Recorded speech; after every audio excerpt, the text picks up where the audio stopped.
This is the Agravic Speed Ultra 2 from Adidas Terrex, an update to the original ASU that was released in 2024.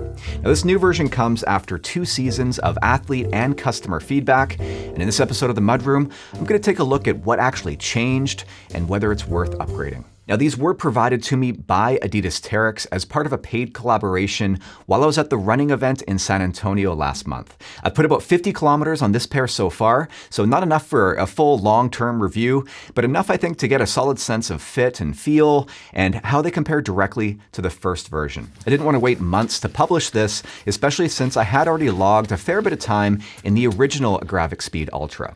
And a couple of months ago, I put out a comparison video comparing the ASU to the Agravic Speed and the Agravic 3, which I'll link to at the end of this video. So if you've already seen that, you'll have some good context for where this shoe fits into the overall line. But before I get into my own experience, I figured that it would be helpful to hear directly from the source about what was changed and why. While I was at TRE, I had the chance to speak with Tom Louage from Adidas's global outdoor team at their booth. This is our Agravic Speed Ultra 2, which is our pinnacle racing shoe. And what we did for the second generation is to really optimize some of the things that we got from athlete feedback and consumer feedback that we had to improve in the second generation. So as you can tell, the whole aesthetic is changed. So we really aligned the branding to our brothers in Adizero. As you can see, the main material is also updated. So we now have this very light mono mesh material, which enables us to make a better fit on the forefoot and also on the midfoot, also provides more stability.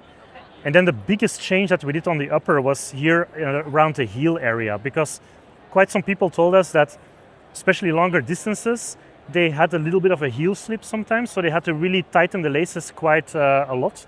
And then the overall collar construction is really improved, so it's much softer than the previous one, also a little bit higher, to really enable that much better heel fit across longer distances. And the new foam is a softer foam, lower density, provides even more energy return as the existing one. Then the energy rods on the inside, they are the same as before, so we also tweaked around a little bit, but in the end, the original ones, they gave the best results on trail running. So in road, we sometimes have carbon-infused rods, but in trail, we just have polyamide rods because we don't want them to be too stiff for trail running, because you also need stability. And then a very big change is on the outsole. Okay. So the outsole was great for runnable trails in very good weather conditions, but from the moment it was a little bit more technical or more muddy, the grip was not 100% perfect. So what we have done is we reduced the amount of lugs.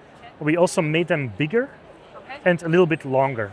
And rubber weighs quite a lot, so this will increase the weight a little bit on the outsole, but then all the other changes on the shoe enabled us to shave off 10 grams in total of the new shoe. So it's lighter than the previous one. Better grip, better energy return, and a better fit and heel lockdown for a lighter weight.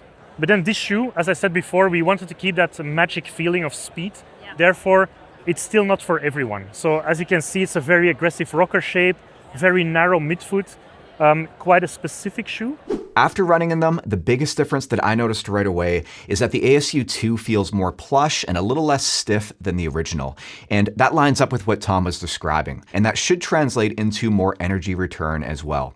Now, that being said, this is still very much a shoe designed for runnable terrain. So think buffed out trails or crushed gravel and dirt roads. And it really shines when you're moving efficiently rather than picking your way through technical sections. It also definitely still feels optimized for mid to forefoot strikers, which Tom was careful to point out as well. If your running tends to skew more technical, like mine, I actually think that the new Agravic TT, which I posted a short preview of recently, might be a better fit. It strikes a really nice balance between speed and stability, and it's quickly becoming one of my favorites. And that shoe is expected to be officially released around February. Now, in terms of fit, the ASU 2 feels very similar to the first version.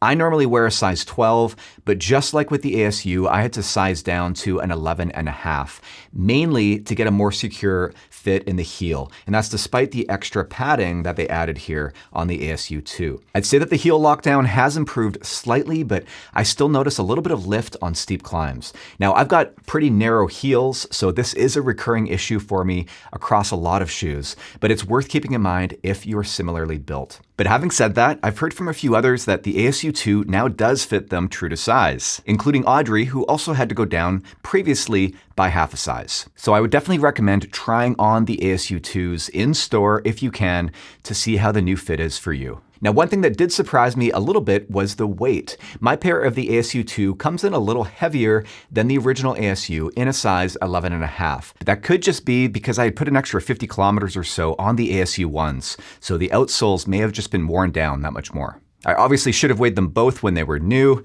but either way, it's close and not something that you're likely to notice underfoot. So time for my final thoughts. Well, if you already have a pair of the original Agravic Speed Ultra with plenty of life left in them, I wouldn't rush out to replace them just yet. Nor would I worry about stocking up on the old ones in case you don't like the new ones. Because when it comes time for a new pair, I feel pretty confident saying that if you did like the ASU1, you're gonna love the Speed Ultra 2.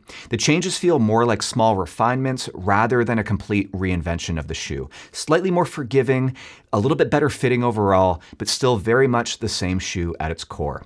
If you want more context as to where this shoe fits in within the broader Agravic family, check out my full comparison video on the Agravic lineup. I've linked to that top left. And take a look at that short preview of the Agravic TT top right as well.